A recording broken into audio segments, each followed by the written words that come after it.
Good morning, everyone. Pete Pardo here from Sea Tranquility. Welcome to another episode of Spooky Albums for Halloween season, day 24. We've got just a week left, rampaging through October, giving you all sorts of album recommendations for some stuff that's kind of creepy, kind of spooky, kind of horrific, kind of chilling. Could be the music, could be the lyrical content, could be the album covers, could be all sorts of things. Today we're going to look at the debut album from a pretty cool Swedish band that a lot of people like quite a bit. They've made some real waves in the about 11 years since they've been around. This was their debut, released October 18, 2010. Ghost.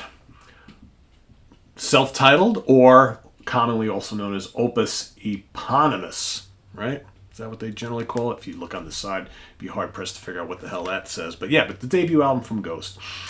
This is the band that's got, the guy dressed as kind of like an evil pope, right? Otherwise known as Tobias Forge, right, on vocals. He also plays multi-instruments here.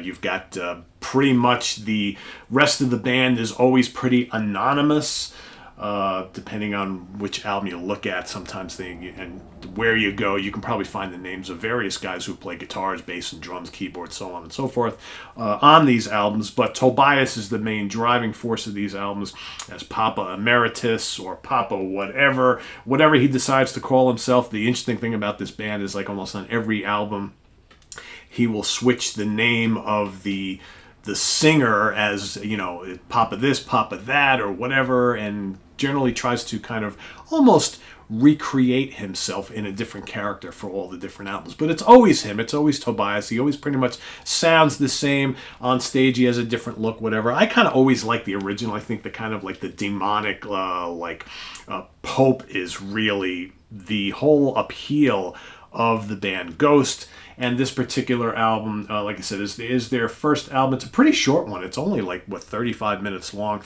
It's got the nine tracks, but also their heaviest. Also probably their most evil sounding album. When these guys first came out, all the imagery of the album is very, very evil and satanic. The lyrics, the song titles, everything about this band just really screamed, like this just occult heavy metal group, but who were also very, very musical and melodic. Part of their style and sound borrowed equally from Merciful Fate, Papa or Tobias, his vocals, he can do the low guttural thing or the high-pitched falsetto shriek, kind of like King Diamond. But then there's always all these lush melodic choruses and verses that sound kind of like Blue Oyster Cult. And sometimes the music is very, intricately guitar woven, but there's lots of cool 70s prog rock keyboards in spots. So, what is this band all about? But no denying the first album, the lyrical content, very chilling. Very evil, right? That's what it's all about. And for some people, their music either is very kind of theatrical and kind of like classic rocky in spots, but there is plenty of material in their catalog, and specifically this album is just heavy, dark, demonic, satanic heavy metal. You got album titles like Deus Culpa, Conclavi con Dio, Ritual, Elizabeth, Stand By Him, Satan Prayer, Death Knell, Prime Mover, and Genesis.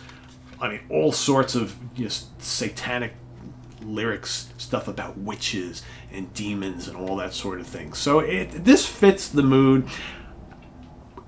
Is this my favorite Ghost album? I always kind of say that I like the first one the best, although the third album is really, really good. All their albums are really strong, in my opinion. They are, kind of approaching sort of this gimmicky level that is a little troubling to me. And I think that's why I tend to this is the first album. Meliora from 2015 could be my favorite album. The second album in Festissimum, also pretty strong.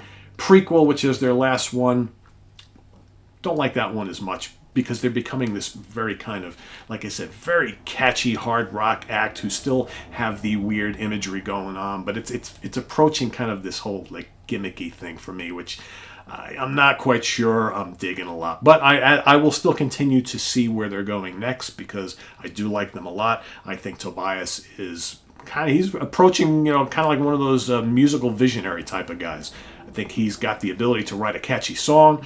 He has very extensive knowledge of lots of different genres. He was in death metal bands. He loves like prog rock and classic rock, all that sort of thing. So he's kind of like woven all of this together, and it works. And this band has garnered a lot of attention. I mean, they opened up on that big Iron Maiden tour a few years ago. This band has become one of the more noteworthy and one of the bigger bands on the metal from the metal underground to a point where they're now one of the bigger bands on the metal scene. Big meaning a band that can actually go and sell out a couple thousand seat hall without a problem and can actually have some of their songs chart on mainstream hard rock and heavy metal radio channels, things like that, satellite, all that sort of thing. So yeah, Ghost, first album, Opus Eponymous, debut album. That is that album cover. I remember when this first came out, people were like, "Oh, look at this creepy, spooky shit right there." So yeah, that is your picks for today, day 24 here in October. Stay tuned for more of them coming up over the next couple of days, right? As we march our way towards the 31st and celebrate Halloween, All Hallows Eve. Make sure you visit us on the web at www.seaoftranquility.org. We're on Facebook, we're on Twitter, of course, we're here on YouTube all the damn time. If you are interested in making a channel donation, the link to the Ko-Fi page is below. Also, if you want to get some cool Sea of Tranquility swag, like this cool Hudson Valley Square shirt, or maybe a Sea of Tranquility water bottle, it's great, keeps stuff cold forever. I brought this on vacation with me. I filled it up with, filtered tap water from my sink, and like 3 days, I left it in my car, and like 3-4 days later, it was still ice cold. Just like the day I poured it. So gotta love that. We'll get all sorts of other t-shirts and things there. But also, please do visit our webzine, seaoftranquility.org, that is celebrating 20 years on the internet this year. 20 years, over 23,000 album reviews and interviews and all sorts of fun things. So check that out as well. And we'll see you tomorrow morning with another one of these, another spooky delight. Will we visit Sweden once again? It is very possible, friends. Very, very possible. And also the return of the Hudson Valley Squares tomorrow night, so after a week break. So please stay tuned. And I am Pete Pardo. Thanks for joining. We'll see you real soon.